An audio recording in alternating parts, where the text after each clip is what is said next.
c'est votre sœur Sarah Nyota, chantre de l'Éternel et servante de Dieu.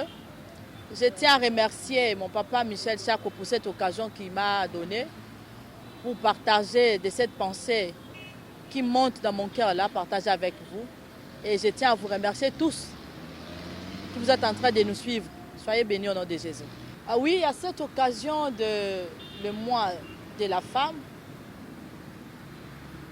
je tiens à vous parler, à partager avec vous quelque chose sur le 8 mars. Nous avons toujours l'habitude de fêter de cette date-là, souhaiter des bonnes fêtes à la journée de la femme. Il y a plein de questions autour de ça. Mais j'ai eu quand même quelques minutes que je vais partager avec vous sur cette date-là, le 8 mars. En fait, nous avons toujours tendance à dire journée de la femme, fête de la femme. Mais je vais partager à une femme qui est en train de m'écouter. C'est une journée pour le droit de la femme. Faudrait-il fêter cette journée-là? Là, nous allons découvrir ensemble avec vous. Mais je vais commencer d'abord à briefer un peu sur l'historique de 8 mars. Parce qu'on peut bien parler 8 mars, mois de la femme. Il y a même des hommes qui disent, et ils ont 11 mois et la femme n'a qu'un mois. Ah, là, ça m'étonne un peu. Mais dis-moi, c'était une date à qui nombreuses de femmes sont révoltées par rapport à la situation qu'ils vivaient dans leur monde de travail, au foyer, à la société. Et c'était vers les années 1971, début 20e siècle. Ces femmes-là s'est revendiquées, en faisant des revendications, en faisant des grèves, en cherchant comment la femme peut être dotée de ses droits. Et à cette époque-là, ce n'était pas une fête, c'était des revendications. Et quels sont ces droits que ces femmes-là cherchaient de beaucoup de pays? C'était le droit de voter. Comme nous sommes là, bientôt là, nous allons entamer nos processus électoraux. À cette époque, la femme n'avait pas droit au vote. Et ces femmes-là s'est réunies pour dire, tiens, on ne doit pas continuer à s'étalir. Pourquoi la femme ne doit pas voter pendant que Dieu nous a créés à son image? L'homme et la femme devant Dieu, nous sommes égales. Nul n'est supérieur à l'autre. Mais, en dehors de ça, il y avait aussi de meilleures conditions. Ces femmes-là cherchaient à améliorer leurs meilleures conditions de travail. Moi, je pense qu'à cette époque-là, ces femmes-là travaillaient, mais il y avait un peu de discrimination entre l'homme et la femme. Et ils ont pris la décision de revendiquer sur ça, de telle manière que les pays cherchent à organiser, cherchent à donner, cherchent à améliorer cette meilleure condition de travail. Et en plus, parmi les droits que les femmes-là revendiquaient, c'est aussi le droit sur l'égalité entre l'homme et la femme. Et aujourd'hui, grâce à ces femmes-là, je peux dire, ils ont sacrifié leur temps, leur énergie, leur disponibilité pour aujourd'hui qu'on soit en mesure de se souvenir à une date qui est le 8 mars. Et à 1945, que cette date-là est devenue officiellement reconnue dans le monde entier et que chaque année, le 8 mars, toutes les femmes dans le monde entier sont en train de célébrer cette journée. Maintenant, une question qui vient à la tête, comment célébrons-nous cette journée? Est-ce qu'il faut se réunir autour des terrasses, dans des bars, en train de danser, en train de boire, en train de se réjouir? Qui doit réjouir par rapport à cette date-là? Est-ce que nous avons atteint le niveau, nous avons atteint ces objectifs-là à qui était les revendications sur le droit de la femme. Est-ce que la femme réellement haït ses droits? Moi, je dirais, en quelque sorte, non. Je sais que là où tu es, là, tu t'étonnes un peu. Comment non? Parce que je te dis, il y a des femmes là jusqu'aujourd'hui qui sont encore sous la discrimination. Il y a des femmes là jusqu'aujourd'hui qui n'ont pas encore retrouvé leurs droits comme il faut. Maintenant, est-ce que ce genre de femmes, il doit aller au bar pour chanter? Est-ce qu'il doit aller, des femmes là doivent aller chercher des pagnes pour porter? Moi, je pense que ça, ce n'est pas l'essentiel. Parce que l'essentiel, ce n'est pas ça. Les femmes qui sont réunies à cette époque-là, c'était pour revendiquer leurs droits. Et moi, je pense que quand il s'agit de revendiquer le droit, tu ne vas pas le faire en dansant, tu ne vas pas le faire en buvant. Je me souviens des années qui viennent de passer. Il y a eu même des filles au bazar qui ont engrossé à cause de cette journée-là. Parce que pour eux, il doit aller chercher l'habit pour porter, chercher un homme à qui il va lui donner de pagne, comment embellir son corps, et le soir pour aller faire une festin quelque part autour de cette journée-là. Et nous avons toujours l'habitude de souhaiter bonne journée de la fête de la femme. Est-ce que c'est une fête réellement? Est-ce que vraiment c'est une fête? Est-ce que quelqu'un est en train de réclamer quelque chose? On réclame quelque chose en fêtant. Femmes, réveillons-nous. Réveillons-nous. Réveillons-nous. Nous devons réclamer nos droits jusqu'à la fin. La femme qui doit fêter, c'est cette femme-là qui atteint déjà l'objectif. Parce qu'en fait, quand nous arrivons à cette date-là, le 8 mars, c'est une date à qui nous devons faire des bilans. Chacun de nous doit rester faire le bilan. On parle sur le droit de la femme. À mon niveau, qu'est-ce que j'ai obtenu comme droit de ma part? Est-ce que je suis égal à l'homme? Est-ce que je suis capable de faire des choses que l'homme fait? Parce que quand on parle de l'égalité, ce n'est pas dire que non, il y a mobile bokokani, on va t'attraper des pantalons, comme que non, non, c'est pas ça. Égalité par rapport à l'esprit. Moi, je pense que c'est par rapport à l'esprit. Ce que l'homme pense, la femme aussi doit penser à ça. Et tu ne dois pas rester là. Nous voyons, je crois, tu as déjà vu cela. On peut se retrouver dans un endroit où il y a des hommes et il y a aussi des femmes. Et la femme a toujours tendance de se cacher pour que l'homme fasse les dépenses pour eux. Moi, je pense qu'on doit se réveiller. On doit se réveiller. La femme va créer une confiance en elle. La femme doit se révolter. La femme doit faire tout pour bannir les anti-valeurs. Parce qu'on peut rester là chaque année, fêter.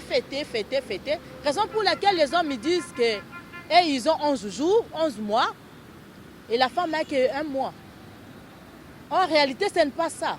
Cette date-là, c'est seulement pour se rappeler aux événements qui nous a permis aujourd'hui, la femme est capable de travailler, la femme a droit de travailler, aujourd'hui la femme a droit de voter, et je vais aller plus loin, la femme a même droit de postuler.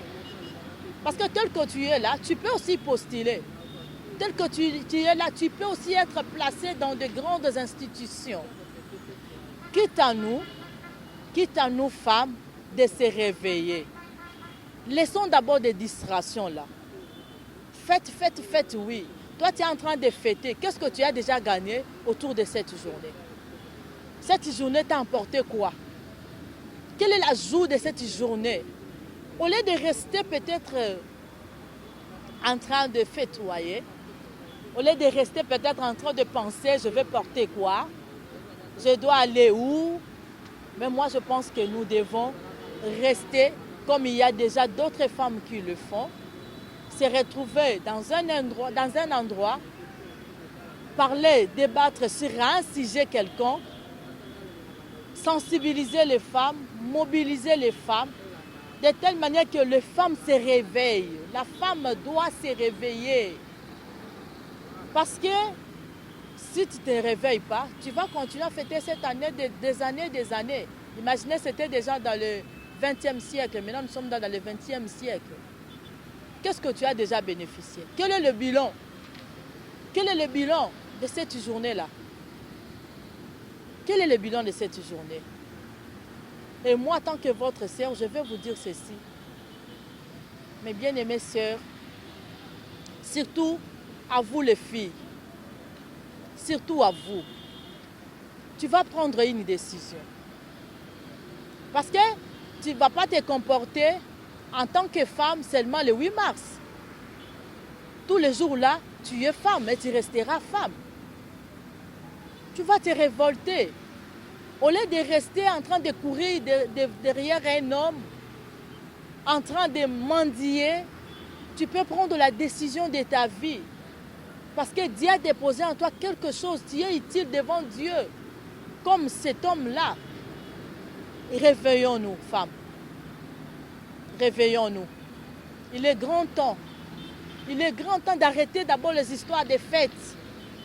Parce que quelqu'un qui fait des réclamations, tu ne dois pas fêter. Tu dois être serein de ce que tu es en train de faire. Avoir les objectifs à qui tu vas courir derrière ça pour atteindre. Réveillons-nous, femmes. Il est grand temps de le faire. Cherchons de temps en temps se retrouver là où il y a les regroupements, là où il y a des regroupements, là où on parle de la femme, là où on développe sur la femme. Parce que la femme, Dieu a donné une mission à la femme. Et la mission que Dieu a donnée à la femme, c'est l'être semblable à côté de l'homme. On doit accompagner l'homme partout.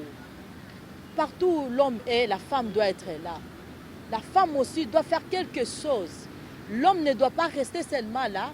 Et la femme, tu croises les bras en train de chercher des futilités pendant que l'homme avance.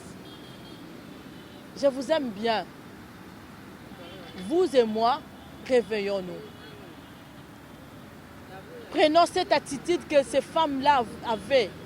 Je vous dis, il y a des femmes dans ce monde qui sont en train de se valoriser. Cherchez à te valoriser. Ne restez pas là en train de se focaliser aux choses de futilité. Aujourd'hui, nous avons le téléphone.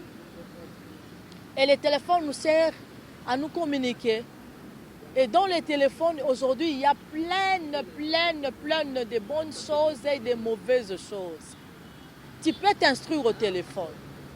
Au lieu peut-être de rester en train de regarder des choses qui n'édifient pas, des choses qui n'instruisent pas, des choses qui ne t'amèneront nulle part. Moi, je pense que rester là, en train de t'instruire. La femme doit être formée. À l'époque, la femme n'avait pas la possibilité d'aller à l'école. À l'époque, la femme n'avait pas la possibilité de fréquenter l'école parce que les parents donnaient plus de privilèges aux hommes en disant que la femme est faite pour le mariage. La femme est faite pour le ménage. Par contre, aujourd'hui, ce n'est pas le cas. Aujourd'hui, on trouve des femmes ministres, on trouve des femmes élevées en dignité, on trouve des femmes de valeur. Et toi, femme, qui est en train encore de dormir, en train de penser sur des fêtes, et là, nous venons déjà de passer le 8 mars, tu es en train maintenant de te préparer à élaborer un budget pour l'année 2023, arrivé le 8 mars 2023, déjà avec l'idée que cette année, l'année prochaine, je vais porter telle griffe, je vais aller dans tel site. C'est bien et bon. Et après, tu passes ton temps pour rien. Raison pour laquelle si nous demandons même aux certains hommes, ils diront que la femme, jusque-là, la femme n'arrive pas à bien comprendre qu'est-ce que la femme doit faire. Nous avons le devoir à faire dans ces pays. La femme doit contribuer là où tu es, tu dois contribuer, tu dois te faire utile. Tu dois te faire utile. Ma soeur, tu dois te faire utile. Ne te sous-estime pas. Il y a quelque chose que le Seigneur a placé sur toi. Il y a quelque chose, il y a une mission que Dieu t'a donnée. La première est d'accompagner les hommes. Nous sommes les êtres semblables aux hommes. Non seulement à la maison, non seulement au foyer. Là où tu travailles, valorise-toi. Là où tu travailles, fais-toi du valeur. Cherche à bannir des anti-valeurs, des choses qui ne t'amèneront nulle part. Aujourd'hui, tu peux rester là, devant ton téléphone, en train de suivre des vidéos qui n'instruisent même pas, qui t'amènera nulle part. Au lieu peut-être de t'instruire, sur des chaînes YouTube, il y a plein de formations. Il y a plein de formations que tu peux t'instruire. Tu peux te valoriser là où tu es. Raison pour laquelle je suis là, pour nous révolter en tant que femmes. Nous ne devons pas se révolter seulement arrivé au mois de mars. Non, arrêtons d'abord cette habitude-là. Nous ne devons pas se réunir seulement quand nous sommes au mois de mars. On doit à chaque fois chercher à chaque fois atteindre un niveau. Chercher à chaque fois atteindre un niveau. Là, ça nous permet de croître. Ça nous permet d'évoluer. Que les hommes soient aussi en mesure de dire que non, voilà, à côté de nous, nous avons des femmes crédibles. Nous avons des femmes de valeur. Nous avons des femmes capables de faire ce que nous, les hommes, nous sommes en train de faire. Je crois que tu m'as bien suivi. Réveille-toi. Réveille-toi. Parce qu'il est grand temps de se réveiller. Rester là fêter la femme à qui aujourd'hui n'a pas encore compris qu'elle a le droit de voter, qu'elle n'a pas le droit de travailler. Cette femme-là, elle doit fêter quoi? Elle doit aller seulement dans des musiques, dans les mutualités, acheter des pagnes, danser et après, la vie continue. Les 11 mois là, nous les partageons, nous vivons ensemble avec les hommes. Est-ce que tu as déjà vu une journée que les hommes organisent pour... non, parce que c'était la femme.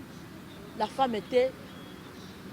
Il y avait la discrimination entre les femmes. Et ces femmes-là s'est révoltées. Ces femmes-là s'est révoltées en revendiquant leurs droits. Nous devons continuer. Et par là, j'encourage ces femmes-là de valeur aujourd'hui, des femmes-là qui sont aujourd'hui placées dans des autres institutions, des femmes-là qui font la fierté d'être femmes. Sois toi. Aie confiance en toi. Ce n'est pas pour rien que Dieu t'a créé femme. Ce n'est pas pour rien. Et Dieu t'a créé femme, non pas pour t'égaler à l'homme. Non. Tu es utile devant Dieu. Et tu es là pour contribuer à la réussite de la nation. Tu es là pour contribuer à la réussite de ton foyer. Tu es là pour contribuer. Si tu es étudiant, fais-toi de valeur. Donne-toi de l'estime.